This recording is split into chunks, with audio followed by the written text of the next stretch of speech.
All right, first question goes Steve Peoples, AP. Senator, so could you tell us about your plans to filibuster or not this week? And we obviously know that your last filibuster had an impact on your political brand. We see the Stand With Brand signs. But what practical effect do you think you can have going forward? I will do everything possible. The rules are tricky in the Senate, so I don't know what I can promise. But we will do everything possible, including filibustering the Patriot Act, to stop them. Now, people who watch the process realize that they can ultimately beat me if they have the votes. They've got the votes inside the Beltway, but we have the votes outside the Beltway, and we'll have that fight. Manu, Politico.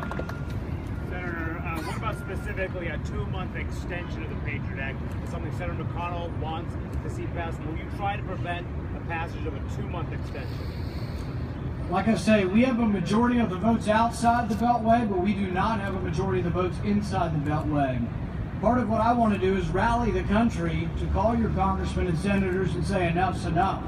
So we do need to influence the process. We do not have the votes to ultimately defeat the Patriot Act. I can delay it. I can force them to debate it so the public at large can know what they're doing. We would have never known about this program. The Director of National Intelligence was asked, "Are you collecting our records?" And he said no. And he's still on the job. So we would never have known about this.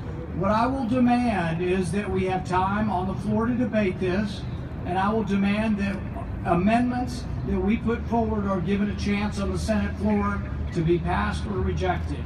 Senator Ron Wyden, a Democrat from Oregon, and I, we comprise the Bill of Rights Caucus, and we're going to fight to make sure that our amendments are heard, and they will be offered jointly during this debate.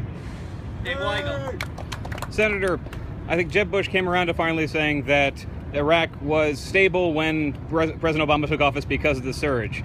Did the surge succeed? Was Iraq stable before Barack Obama took office? Looking at the war just in that point in time. The question is about Iraq, and you can go back 15 years, 20 years, 5 years, and try to find when we were doing the right thing and when we did the wrong thing. I think without question, the objective evidence is that it's less secure, less stable, and that we are more at risk now than we were when Hussein was in power.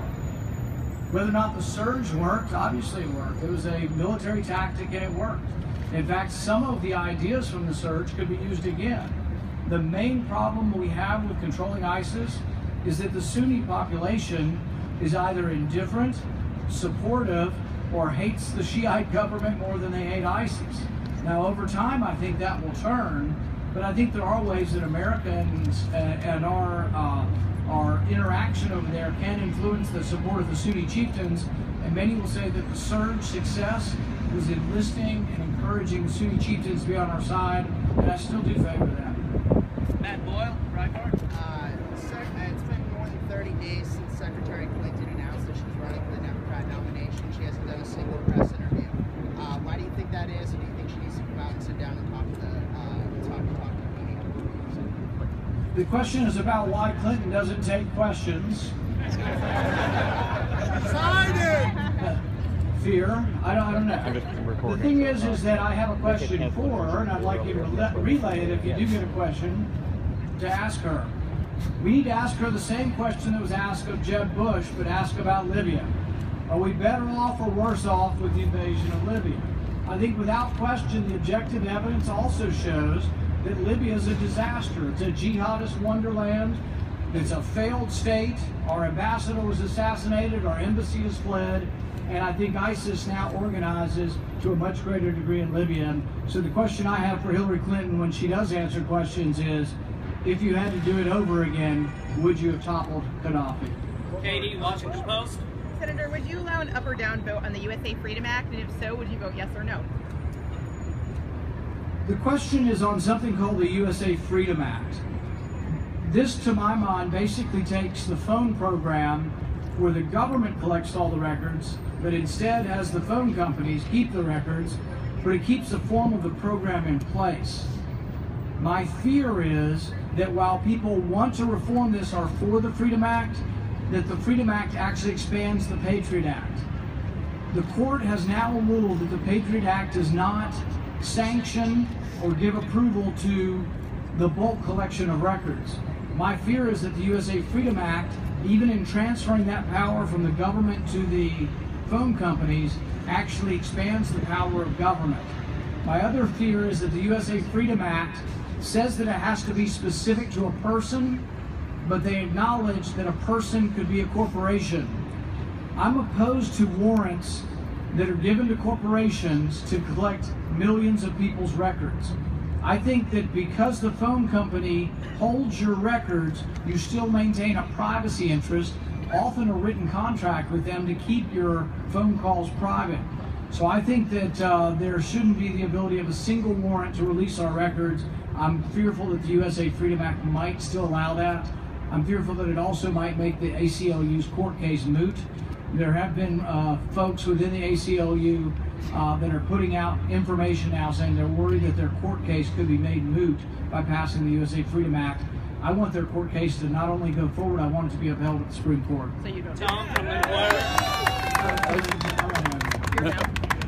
the Senator, here in Philadelphia, as you know, it's a 7-1 Democratic city, and I wonder why would a voter in Philadelphia, why should a voter in Philadelphia switch to the Republican Party as it's constituted now, as concerns the dominant streak in the Republican Party today? I think there has to be a reason, and I think there are very few Republicans that would give them any reason to switch. I do think that I'm one Republican that would cause people to switch, and at every rally we go to, we have Democrats coming out and independents saying they'll switch. Because I'm for criminal justice. I think the government shouldn't take your property, which it often does, from poor people without proving that you're guilty, that you're innocent until proven guilty. I think the war on drugs has had a disproportionate impact on African Americans, and I think that should end. I think the war on poverty has failed, but I think that economic freedom zones that would lead $1 billion in Philadelphia over 10 years of your money, so you can bring yourselves up and help your communities that live in poverty. I don't think the Democrats have anything to offer. I think the Democrats have taken the African American vote for granted, and every time I've gone into our big cities and talked with African American leaders, they say, haven't seen my Democrat congressman in years because he thinks my vote's automatic. I'm going to be a Republican who says no one vote anywhere in America is automatic for either party.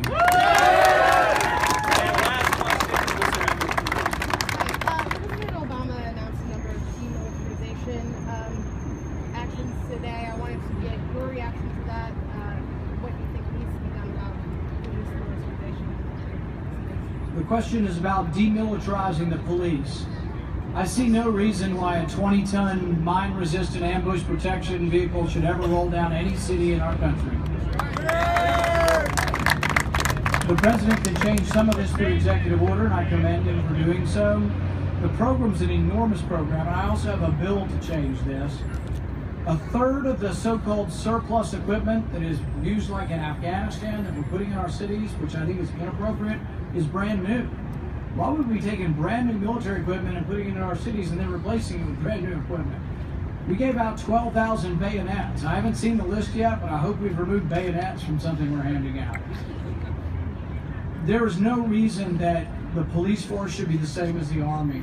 It's different. It's a tough job for both, and I am not somebody who wants to say the police are bad people. I think by and large they're good people. 99% of them are doing their job trying to keep us safe. But we do have to root out the injustices that do occur. Some of the shootings have been horrific, and something has to change. Some of it's a systemic change, though. It's the militarization, but it's also the war on drugs, and it's this overzealousness to think that incarceration is the answer to everything. I think we can do different, and I've been a louder voice for criminal justice than any Democrat has been out there so far. Thank you.